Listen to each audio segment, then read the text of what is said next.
Maryaha guud ee dekedaha Somaliland ayaa maanta ka qayb galay munaasabad qalin jabin oo loo qabtay arday dhammaystay jaamacadda badda ee Berbera, kuwaas oo ay ka mid ahaayeen qaar ka mid ah shaqaalaha dekedda Berbera, gaar ahaan faraca badda oo iyagu bartay maamulka iyo maraakiibta.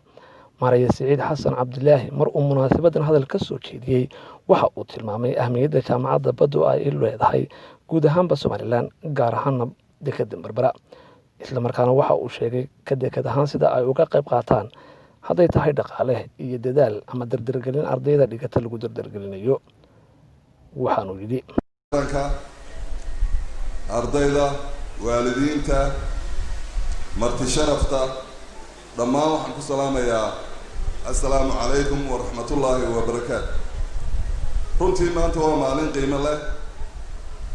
waxaan farxadda la qaybsanaynaa ardayda qalin jibisay dhammaantood goobtan ku sugan. waxaan leeyahay hambalyo hambalyo hambalyo. aqoon la-aani waa iftiin la-aan. runtii maanta dunidu waxay ku faantaa hantida ama asadka ay leedahay maaha buuraha saliidda ah dahabka ah ee waxa weeye aqoonta dadku leeyihiin. innaga runtii waxa weeye inaan aqoonta dhisnaa waa laga maarmaan si dadkeenu wax ula soo baxaan. maanta ma ogin lamana soo bixi karayno baddaa weyn ee 850 ah. waxa weeye haddii meelo badan inaga xidhmaan waxaynu leenahay baddaa weyn oo aynu waxaynu cunno oo aynu ku noolaano kala soo bixi karna. laakiin nasiib darro waxa weeye dadkeenii iyo baddii baan la isbarin. waxay u baahan tahay runtii inaynu baranno badda, inaynu ku dabaalano mooye inaynu wax kala soo baxnaa aada bay u yartahay. tusaale ahaan aniga markii laysoo magacaabay hay-adda dekedaha lafteedu badda waxba kama aqoon. waxaan damcay, waxaan u yeedhay taliyaha barta ee ciidanka ilaalada xeebaha, waxaan idhi waa balina mari badda galleed si aanu isu baranno badda. waxaan ku jirnay in ku dhow 12 saacadood annagoo Berbera ka baxnay ilaa Saylac. 12 saacadood ee badda aan ku jirnay waxaanu la kulannay dad aada u fara badan oo ajaanib ah oo ka kalluumaysanaya baddeena si sharci darro ah. waanu soo ururinay, dabadaanu ka soo galnay ilaa 40 askari iyo ciidanka fara badan baa nala socday. runtii kumaan arag intii aan badda ku jiray qof Somalilander ah oo badda ka kalluumaysanaya. 12 saacadood iyo 12 saacadood oo soo noqda wallahi inaanan ku arag qof Somaliland ah oo runtii badda ku jira wax kala soo baxaya. waxa weeyaan nasiib darro aad weyn. waxaan ka soo xidhnay badda in ka badan 80 dooyood oo sifa sharci darra ku kalluumaysanaysa. taasi waxay ku tusaysaa runtii inaynaan badda 850 ah ee cid kasta ay nagu mana sheeganayso inaynaan tacab badan gelin waxna kala soo bixin.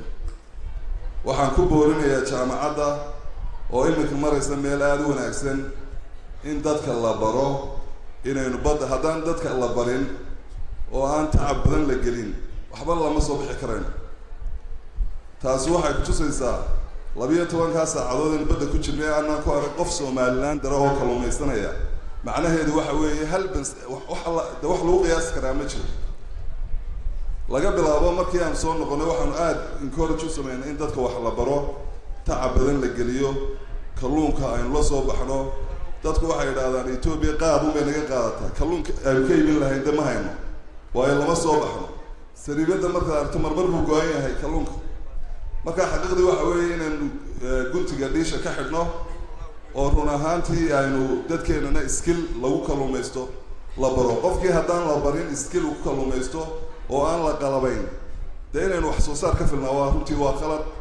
waxaa loo baahan yahay runtii jaamacaddu inay soo saarto baahiyaha loo baahan yahay. laakiin jaamacadduna waxay u baahan tahay in la dhiso, lala shaqeeyo, ahmiyad xooga runtii la saaro. annagu ka deked ahaan waxaanu ka mid ahay boardka. runtii waxaana jeclay inaan aada ula shaqeyno sidii ay u soo saari lahayd dad aqoon iyo skill leh oo wax ka soo saara badda intaa la eeg ee waddamada jaabku inagu majiranayaan.